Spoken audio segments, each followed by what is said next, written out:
অন্য উপজেলা সাধারণ সম্পাদক।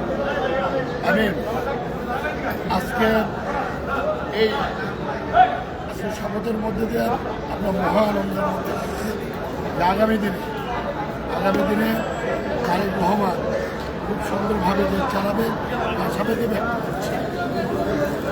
বিএনপির কাছে কি প্রত্যাশা করেন? আপনারা তো অনেকদিন থেকে নির্যাতিত। আমরা অনেকদিন থেকে বিএনপির কাছে আমরা নিজেরাই মানে প্রত্যাশা করতেছি যে আগামী দিনে যারা সুন্দরভাবে দেশটি পরিচালনা হয় তারেক রহমানের কাছে আমাদের এটাই। বর্তমান চেয়ারম্যান কতটুকু পারবে তার মা বাবার আদর্শ ধরে রাখতে আপনারা মনে করেন? ইনশাল্লাহ আমি মনে করি যে বর্তমান চেয়ারম্যান অবশ্যই 100% এটা পারবে, এটা আশা করতেছি। বগুড়ার সর্বপ্রথম কি কাজতে চান আপনারা বগুড়াবাসী? বগুড়ার সর্বপ্রথম রাস্তাঘাট, ব্রিজ কালভার্ট সহ শিক্ষার ব্যবস্থা সুন্দর চাই এবং দীর্ঘদিনের প্রত্যাশা বগুড়াবাসী যে বিমানবন্দরটা, রেলপথ এবং বিমানবন্দর চালু হবে আসলে ধন্যবাদ।